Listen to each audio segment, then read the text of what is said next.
Number 8. Miriam Ducre LeMay.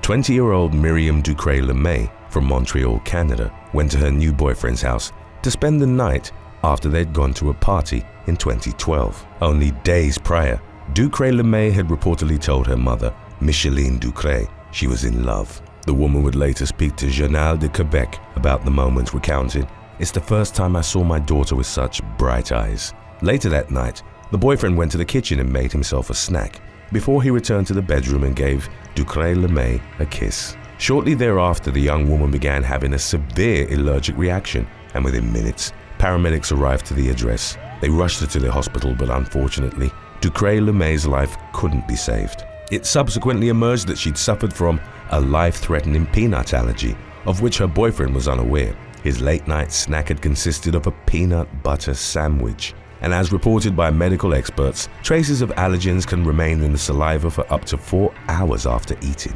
Ducre LeMay went into anaphylactic shock by coming in contact with the traces of peanuts in her boyfriend's mouth. In the aftermath of the fatal kiss, Ducre shared her daughter's story to raise awareness about the dangers of allergies and the importance of carrying an EpiPen at all times. The epinephrine auto-injector, which Ducre LeMay didn't have with her, works by reversing the effects of anaphylaxis. The latter causes blood pressure to drop dramatically and the airways to constrict. Epinephrine, which is the primary and most effective immediate treatment for allergic reactions, elevates blood pressure and improves flow, relaxing the muscles of airways so a person can breathe.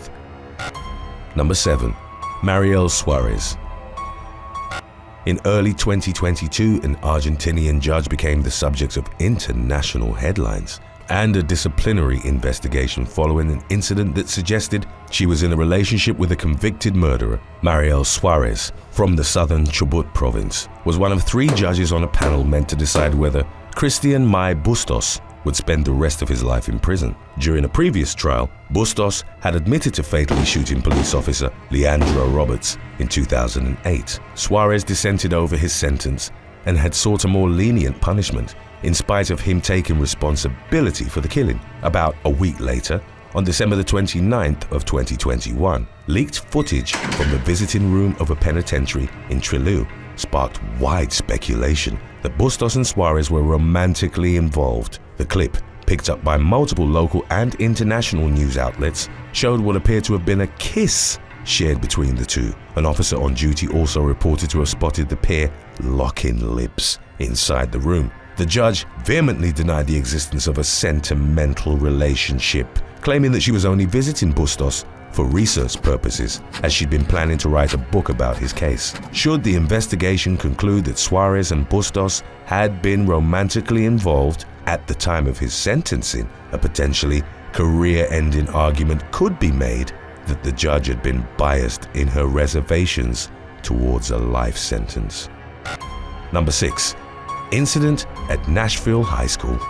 A teacher from the John Overton High School in Nashville, Tennessee, was suspended in 2012 after he threw a bucket of water on a pair of teens that he'd reportedly spotted kissing in the corridor. None of the parties were named, but Maggie Tiefenthal, identified as the mother of the 16-year-old boy involved in the incident, was outraged by the teacher's actions. Speaking to the media about what had transpired, Tiefenthal revealed that her son was upset and embarrassed in the aftermath. She also mentioned that neither her son nor his 17-year-old girlfriend had done anything to be deemed inappropriate. The water dousing incident was captured on the school's CCTV system, and Tiefenthal, as well as the girlfriend's parents, subsequently argued that the teacher could have simply asked the teens to clear the corridor instead of drenching them with water. Tiefenthal was quoted as saying, "They are not dogs. That is what you do to dogs, and they are not animals." In a Facebook post, the teacher admitted to throwing the bucket of water and was unapologetic about his chosen course of action, even remarking upon its supposed efficiency. The school's administrator reviewed the footage and, after finding the educator to have been at fault, temporarily suspended him. Number 5. Courtney Wilson and Taylor Guerrero. While visiting Hawaii in 2015, Los Angeles couple Courtney Wilson and Taylor Guerrero claimed to have been harassed and wrongfully arrested over a public display of affection. According to a lawsuit filed against Honolulu police. The two women had been walking through the aisles of a Foodland store on Oahu's North Shore. At one point, they hugged and kissed, to which Officer Bobby Harrison, who'd been shopping in uniform at the same store, reacted by allegedly telling them to take it somewhere else. The women obliged and moved to a different section of the store. When Harrison saw them again being affectionate with each other, he threatened to have them thrown out. A physical altercation ensued between Harrison and the couple after the officer had grabbed Wilson's wrist while they were in the checkout line. She called 911, but it was her and Guerrero who were ultimately arrested on the felony charge of assault on an officer. The couple spent 3 weeks in jail, and the condition of their subsequent release was that they didn't leave the island. The charges against them were eventually dropped, and in 2016, they were awarded an $80,000 settlement after suing the city of Honolulu. The payout was not to be regarded as an admission of any wrongdoing, and Harrison, who'd retired at the end of the previous year, was dismissed from the lawsuit. The women, who'd broken up but had remained friends since the incident, decided to split the money. By the time the charges against them had been dismissed, Guerrero had chosen to remain in Honolulu, while Wilson returned to Los Angeles. Number 4. Audra Adams. While at the Monkey Bar and Grill in India Atlantic near Melbourne, Florida, a woman tried to kiss a number of random strangers and then repeatedly called the police to complain about a lack of social distancing. The incident happened in May of 2020, while officials in the state were in the midst of trying to contain the coronavirus situation. Other patrons had complained to bar management that 32-year-old Audra Adams was trying to kiss them. Aside from her unwanted and unwarranted advances, there were also health concerns as the virus was said to spread through saliva contact. She was asked to leave, but in spite of her being the one who'd pursued the interactions, Adams then dialed 911 a reported 5 times to complain that those inside the bar weren't in compliance with the statewide preventative measures. By the time of her 4th call, the Melbourne Police Department were already at the scene. Adams reportedly began arguing with the officers, and once she'd finally left the bar, refused to clear out of the parking lot, even though law enforcement warned her that she'd be charged with trespassing. She was eventually booked on the latter, as well as disorderly conduct, resisting an officer without violence, and misuse of the 911 system. The penultimate charge stemmed from her attempting to break free while being escorted to the police car. Number 3. Robin Lee Gentile.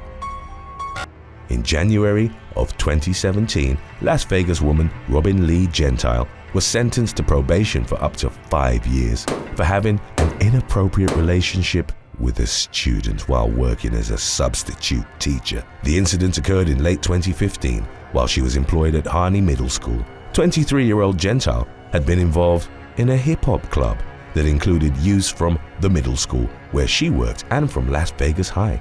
It was through the extracurricular program that she met a high school student, whose name wasn't released, with whom she began having a relationship. Twice a week, she gave him rides from the school to his house. They exchanged hundreds of text messages and kissed at least 5 times in Gentile's car and outside the teen's home. According to her arrest report, Gentile felt powerful kissing the student and had chosen to engage in the illicit affair as revenge against her fiancé for allegedly texting other women. The teen would subsequently claim he'd felt pressured to be in the relationship with the teacher because he wanted to be comfortable while in the school club. Initially sentenced to serve 19 to 48 months, Gentile was eventually given probation in addition to being forced to register as an offender and pay various fines.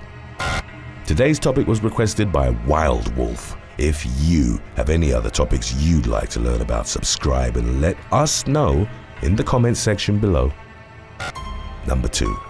Gemma Benjamin. For several months leading up to April of 2009, University of Wales Institute Cardiff student Gemma Benjamin had been seeing fellow student Daniel Ross, aged 21. They were going out for dinner but had briefly returned to Ross's apartment in Pontypridd, South Wales, so he could retrieve a credit card that he'd forgotten. They were mainly friends and hadn't had a physical relationship up to that point, but ended up sharing a first kiss by the front door. The pair then went inside the apartment where 18-year-old Benjamin sat on a couch. Minutes after they'd kissed, the teenager's eyelids began drooping and her mouth started to froth.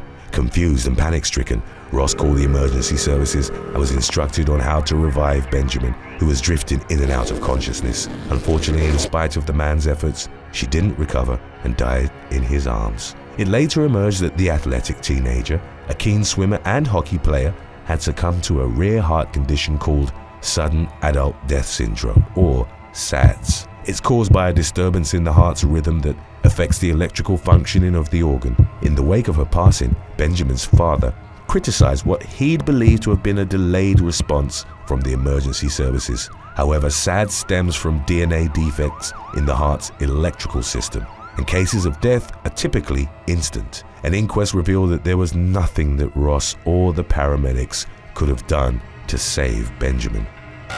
Number 1. Matt Hancock.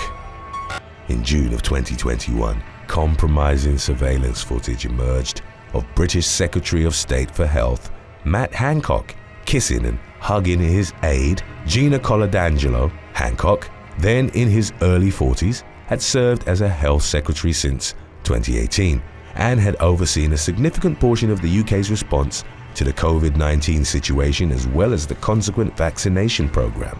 CCTV images of him and Coladangelo, captured by a camera hidden in the smoke detector of his Whitehall office, were shared by the Sun newspaper. The incident was met with a considerable degree of public ridicule and outrage. The kiss and ensuing scandal not only exposed Hancock and Coladangelo's affair, with both of them being married at the time, but also highlighted the former's failure to abide by the same pandemic regulations he'd urged members of the public to respect. The government's guidelines allowed intimate contact with people from a different household only from May the 17th, but Hancock and Coladangelo, who'd been friends since studying together at Oxford in the 1990s, had been captured kissing more than a week earlier. Moreover, Hancock had failed to declare that he'd hired his mistress to the department in a position for which she annually received thousands of pounds from public funds. On June the 25th, the day that the scandal had broken,